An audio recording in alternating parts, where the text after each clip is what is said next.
This is going to be a quick video. Let me just tell you about the biggest disappointment I've ever had with a video game. The console was well, actually I played it on PC, but it's also on PS2 and Xbox. It came out in the mid 2000s. I think it was 2005. Don't quote me on it. Can you guess what it is? It has two titles, one for the US, one for Europe. The Europe one, ironically, has a word that has most meaning in the US and not over here. The American title is slightly more indicative of the game's content or mood or whatever. Another hint, it's made by a creator who is like, he wants to be like Hideo Kojima. He's French.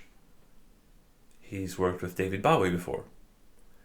It's David Cage I'm talking about, and the game is Fahrenheit, or Indigo Prophecy, which is kind of a better title considering what's actually in the game and stuff. Fahrenheit, which is the temperature scale in the US, whereas here it's Celsius. I guess it should be called Celsius, but whatever, it's set in the US, so that's fine. It was a game I tried.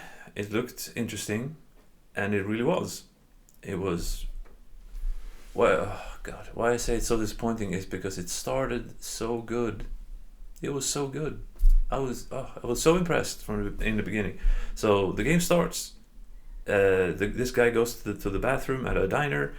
He starts freaking out. He kills a guy, and then he is like, "Oh, what the hell did I do?" And then he has to clean up the mess and stash the body before the cops who are coming into the diner come and find him. And it's like, that's a setup for a video game, could be for a movie also, which, this wants to be Cage one. It's kind of Kojima that way. He really wants to make movies. But the game also has this split screen thing where you're trying to do your thing with the body while you have the split screen with the cops walking around. It's like you can see them getting closer in real time.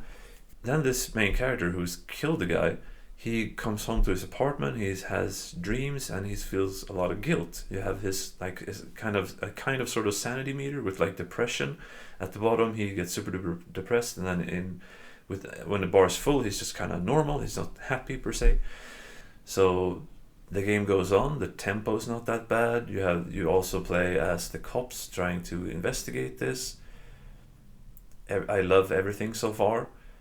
That you have the main guy starts having visions, and you have the game's only action parts, the quick time events, which isn't the greatest, but fine. You have this little Simon Says system with like two Simon Says at the same time, pretty much, and you have to copy the sequence that the game throws at you.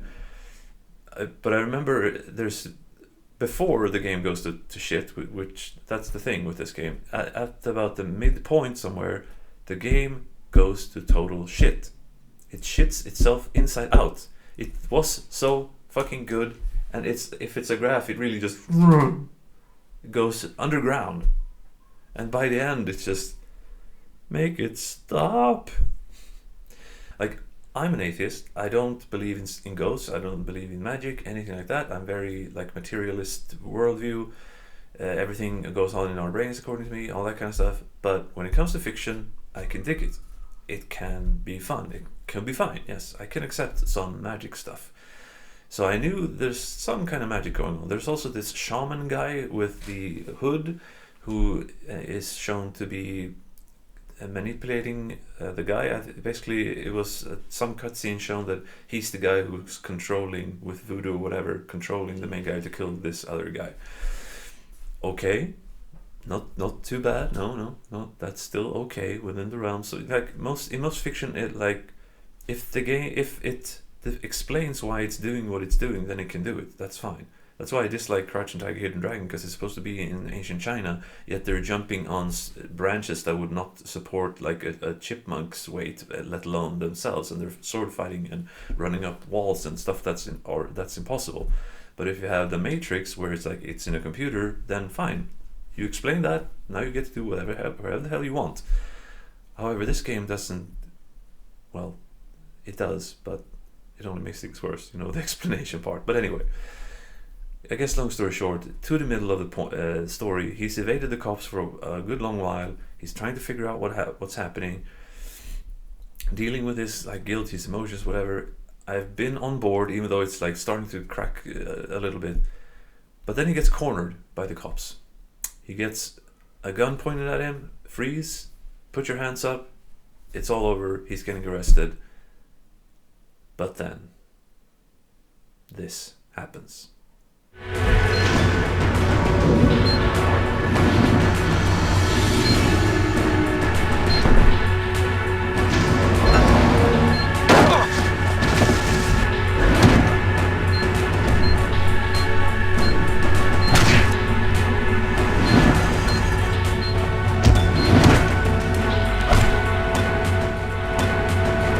Stop or I'll shoot! Don't move, asshole!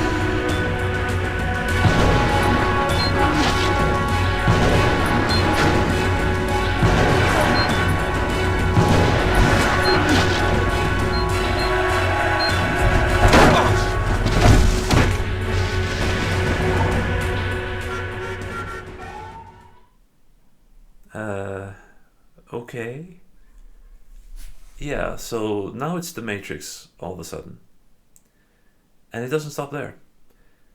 Later on, he Dragon Ball Z fights up in the air with the shaman guy. Now he knows Kung Fu or whatever. He dies and comes back as like a zombie or whatever. He's himself, but he's super cold. So he's just like a dead body version of himself.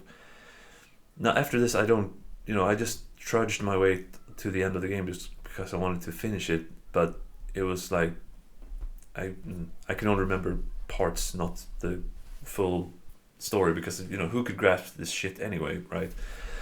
There's one flashback where he's living with his parents and his brother on like this military base, and there's whatever experiment. I think they like ignite and burn to death or something. The shaman guy, he's led by this council of people with this big conspiracy, but the shaman guy is also from like the Mayan civilization. But then there's also an underground network of homeless people who are controlling the world or something. And then there's AIs from space or from whatever, like AIs with glowing semi-transparent bodies who want to control the world. And the main guy who is dead, the woman cop falls in love with him, and they have sex, even though he's really, really cold and dead. That's also, by the way, the whole homeless network thing. Actually, John Wick 2 did that. Lawrence Fishburne was their leader. I don't want to be told that they got that from this game. But, yeah. Oh, and the homeless network thing. Yakuza 4 did it also. No, Yakuza did it. So yeah, it's apparently a thing. It's 3 pieces of media have done the homeless network thing. Not that it's the most unbelievable thing ever, but I would think that homeless people have more pressing issues to deal with. That's just me. But yeah, at the end I was just really just like, oh, let me just get this fucking thing over with. But it was, I'm apoplectic or whatever. I just cannot get my head around how it was so good. Something so good could turn so bad. And it really turned me off of anything David Cage after that. I remember, because Heavy Rain had a lot of hype, I just never, Jason, got around to playing it. And I just kind of like, Fahrenheit just soured me on anything David Cage. I just couldn't bear to pick it up. Beyond Two Souls, I saw a playthrough, and it looks pretty bad. Kind of bad, not as bad as Fahrenheit, but kind of bad. And I watched a playthrough of his first game, Omicron, the Nomad Soul, and that also looks pretty bad. But that game tried to tried to be an actual action game. Also, all the others he's done are basically interactive movies. That's different. I guess to be fair to David Cage, Detroit Become Human does look like his best game yet. But I'm not sure if that makes it a great game or anything. But whatever. Fahrenheit, Indigo Prophecy, started out really good. At the middle, it goes to total shit, and it's super memorable, but it's completely insane. And I've never ever been so disappointed by a game that started out so good. Désolé.